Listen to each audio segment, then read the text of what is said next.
सुब्रमण्यम स्वामी भारतीय राजनीति के अमिताभ बच्चन है, या यूं कहें कि अमिताभ बच्चन फिल्म जगत के सुब्रमण्यम स्वामी हैं। दोनों कब किसके साथ कहां और कैसे बैठ जाएंगे उन्हें कभी कभी खुद भी मालूम नहीं होता है। सुब्रमण्यम स्वामी का एक ही सपना है, भारत का फाइनेंस मिनिस्टर बनना। वो इकोनॉमिक्स के प्रोफेसर थे, आईआईटी में रहे हैं, इकोनॉमिक्स के प्रोफेसर, कानून के जानकार हैं और उनके पास सोनिया गांधी से लेकर नरेंद्र मोदी तक सबकी जन्म कुंडलियां मिल जाएंगी। अब अडानी मामले में भी वो एक्टिव हो गए हैं। अगर किसी ने उन्हें जल्दी नहीं संभाला तो गौतम अडानी 84 वर्षीय स्वामी जी के आखिरी शिकार साबित हो सकते हैं। उन्होंने पीएम नरेंद्र मोदी को सलाह दे दी है कि अडानी के सारे प्रोजेक्ट्स को नेशनलाइज कर दें,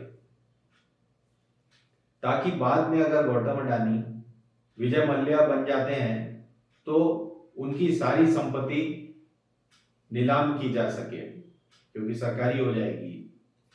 जनता पार्टी के संस्थापक सदस्य रहे स्वामी जी इमरजेंसी के दौरान, आपातकाल के दौरान अमेरिका भाग गए थे और वहां मिशिगन में रहते थे और वहीं से इंदिरा गांधी के खिलाफ जहर उगलते रहते थे। उनके बारे में इंदिरा गांधी का कहना था कि न उनकी दोस्ती अच्छी है न दुश्मनी।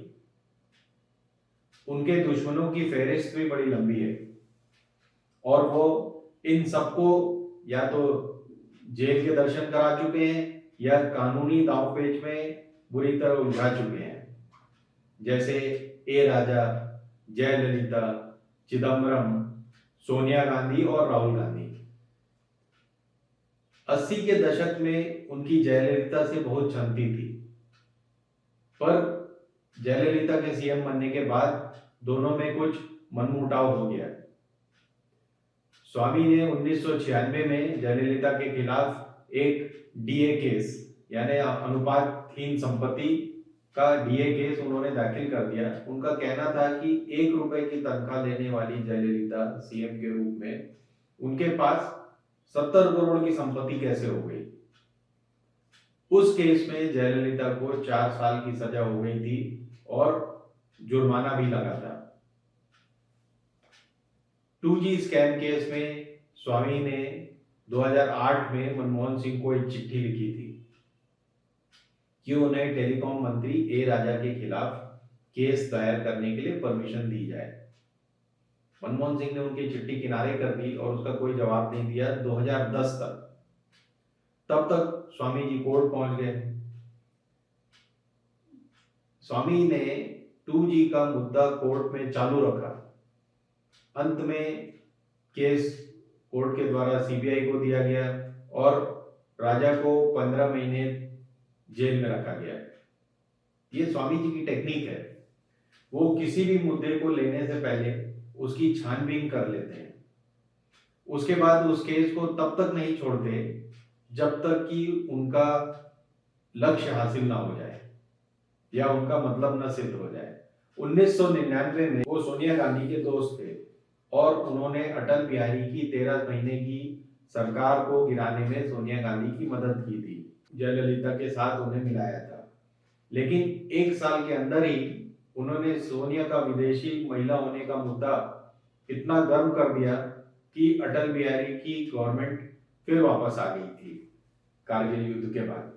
2012 में उन्होंने सोनिया और राहुल के खिलाफ नेशनल हेराल्ड केस का मामला शुरू किया, जो अभी भी चल रहा है। स्वामी का सबसे अच्छा उपयोग शायद नरसिम्हा राव ने किया 91 से 96 के बीच में, जब नरसिम्हा राव की गवर्नमेंट थी। उन्होंने अपने पूरे कार्यकाल में उन्हें एक आयोग का चेयरमैन बना दिया कैबिनेट रैंक के साथ। इस दौरान राव और स्वामी ने सोनिया के विदेशी होने के मुद्दे को काफी तूल दिया। स्वामी का कहना है कि उनकी सलाह पर ही राव ने लिबरलाइजेशन की जो पॉलिसी मनमोहन सिंह की बताई जाती है वो उनकी सलाह पर राव ने लागू की थी। कई लोगों का मानना है कि स्वामी के शायद CIA से संबंध है और उन्हें सारे नेताओं की जन्म कुंडली CIA देता है। अब क्योंकि स्वामी अडानी के खिलाफ एक्टिव हो गए हैं, तो इसे भी अमेरिका की चाल के रूप में देखा जा रहा है। अगर स्वामी हिंडनबर्ग रिपोर्ट पर कोई भी कानूनी कदम उठा लेते हैं, तो ये मोदी सरकार के लिए न सिर्फ मुश्किल खड़ा करेगा, पर उनके आखिरी दौर की शुरुआत भी हो सकता है। नमस्कार, हिंदुस्तान जिंदाबाद।